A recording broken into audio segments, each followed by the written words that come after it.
Welcome back to Morning Moments with Jesus. Have you ever had those times in your life, or maybe even you're having one right now, where it seems like things couldn't get any darker, couldn't get any worse? I've often called those midnight moments, those moments when it seems like there's no hope in sight, there's no light, there's no clear direction.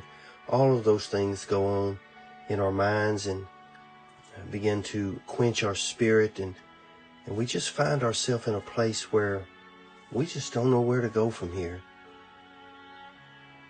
The Apostle Paul in Acts chapter 16, him and Silas was on their missionary journeys, and they came upon a little bit of trouble in their life.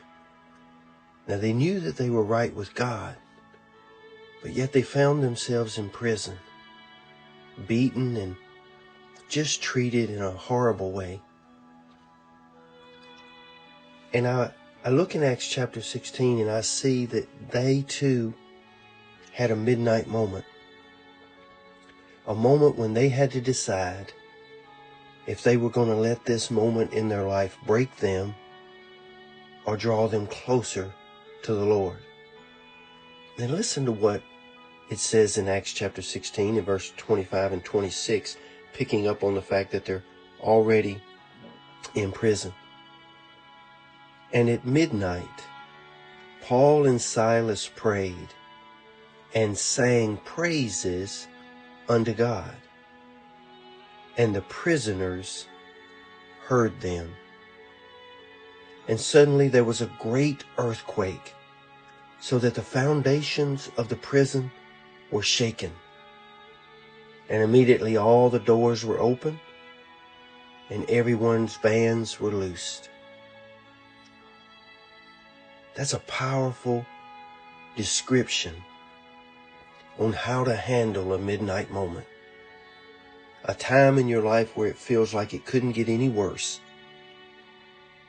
Paul and Silas made a decision. We're going to pray to the same God that we have been praying to in the good times. When things are flourishing, when things are good, we're going to pray and sing to the same God in this midnight moment. Paul seemed to have made up his mind, but Silas agreed with him. There's power when somebody comes along beside you in your midnight moment and encourages you by praying with you and lifting up praise to God. In verse 25, it also says that while they were doing this, the prisoners heard them. Now, I don't know what happened to the prisoners after this story, but I truly believe all the rest of the days of their life, they remembered how Paul and Silas handled that midnight moment. When prayer and praise went up, God went into action.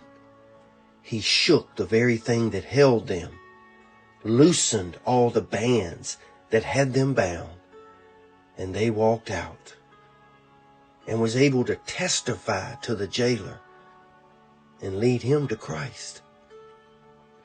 All because of how they handled that moment.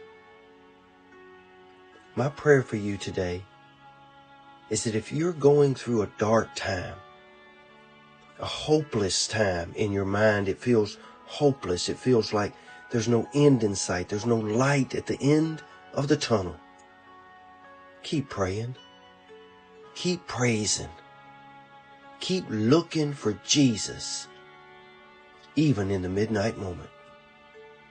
Other people are watching how you handle this, and they'll always remember that your God in your good times was still your God in these moments.